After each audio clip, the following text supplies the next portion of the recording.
worked on the musical with Gene Kelly, with whom he also co-directed another famous production, On the Town. Stanley Donen, who directed Fred Astaire dancing on the ceiling, Gene Kelly singing in the rain and a host of other sparkling moments from some of Hollywood's greatest musicals, died on Thursday in Manhattan. He was 94. His son, Mark Donen, confirmed the death. Stanley Donen brought a certain charm and elegance to the silver screen in the late 1940s through the 1950s, at a time when Hollywood was soaked in glamour and the big studio movies were polished to a sheen. For a time, Donen epitomized Hollywood style, Tad Friend wrote in The New Yorker in 2003. Mr. Donen, he wrote, made the world of champagne fountains and pillbox hats look enchanting, which is much harder than it sounds. Mr. Donen worked with some of the most illustrious figures of his era, from Astaire and Kelly to Cary Grant and Audrey Hepburn. He also worked with Leonard Bernstein, the lyricist Alan J. Lerner and the writing team of Comden and Green, not to mention Frank Sinatra and Elizabeth Taylor. Mr. Donen's filmography is studded with some of Hollywood's most loved and admired musicals. Royal Wedding, 1951, in which Astaire defied gravity, and Singin' in the Rain, 1952, in which Kelly defied the weather, were just two of his crowd-pleasers. Among many others were the Leonard Bernstein-Betty Comden-Adolph Green collaboration On the Town, 1949, which, like Singin' in the Rain, Mr. Donen co-directed with Kelly, as well as Seven Brides for Seven Brothers, 1954, with Jane Powell, Funny Face, 1957, with Hepburn and Astaire, and Damn Yankees, 1958, with Tab Hunter and Gwen Verdon. The Academy of Motion Picture Arts and Sciences acknowledged his mastery by honoring Mr. Donen in 1998 with a Lifetime Achievement Award for a body of work marked by grace, elegance, wit and visual innovation. Many saw the award as Hollywood's way of making amends because Mr. Donen had never been nominated for an Oscar, much less won one.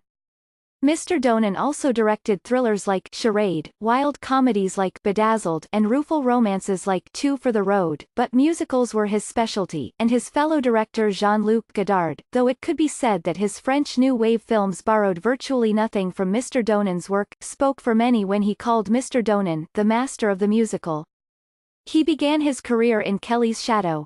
The two first worked together in 1940, in the original Broadway production of Rodgers and Hart's Pal Joey. Mr. Donen, who had graduated from a South Carolina high school that June at the age of 16, was a member of the chorus. Kelly was the star. They were together again the next year on Broadway in Best Foot Forward, Kelly as choreographer and Mr. Donen as dancer. The film critic Andrew Sarris wrote in his book The American Cinema that Mr. Donen was dismissed for a time as Gene Kelly's invisible partner. But there was no dismissing the quality, or the impact, of his solo directorial debut, Royal Wedding, with a score by Lerner, who also wrote the screenplay, and Burton Lane. It starred Astaire as an American dancer who is in London to do a show with his sister, Powell, during the same period as the wedding of Princess Elizabeth and Prince Philip. Astaire's character falls in love with a dancer in his show, played by Sarah Churchill. One evening he comes home to his flat and, inspired by her photograph, begins to dance, first on the floor and then, in cheerful violation of the laws of physics, on the walls and ceiling. The sequence, famous in Hollywood lore, took place in a chamber that revolved depending on where weight was applied. Astaire called it the iron lung. Both Astaire and Lerner took credit for coming up with the idea. In his book, Dancing on the Ceiling, Stanley Donen and His Movies, 1996, Stephen M. Silverman wrote that the room's draperies were made of wood and the coat that Astaire took off was sewn to the chair where he left it, which in turn was screwed to the floor. The year after making Royal Wedding, for MGM, Mr. Donen teamed up again with Kelly for the same studio to make Singin' in the Rain, widely regarded as one of the best movie musicals ever made. Although they shared directing tasks throughout the movie, a story of the early days of talking pictures starring Kelly, Debbie Reynolds, Donald O'Connor and Gene Hagen, with a screenplay by Comden and Green and songs from the 1920s and 1930s, there was no question who was behind the camera when a thoroughly soaked Kelly bounded ecstatically down a backlot street in a torrential downpour singing the title song, his dancing partner an umbrella that he ultimately thrust into the hands of a grateful passerby.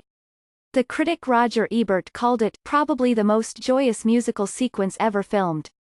Stanley Donen was born on April 13, 1924, in Columbia, South Carolina, the son of Mordecai Moses Donen, the manager of a chain store that sold mid-range dresses, and the former Helen Cohen. He did not much like living in the South, where he often encountered anti-Semitism. "It was sleepy, it was awful, I hated growing up there and I couldn't wait to get out," he is quoted as saying in Mr. Silverman's book. As a boy he experimented with cameras his parents gave him. "The camera was like a constant companion," he once said. "It allowed me to withdraw into myself." Mr. Donen took refuge in the movies, collecting and studying silent films.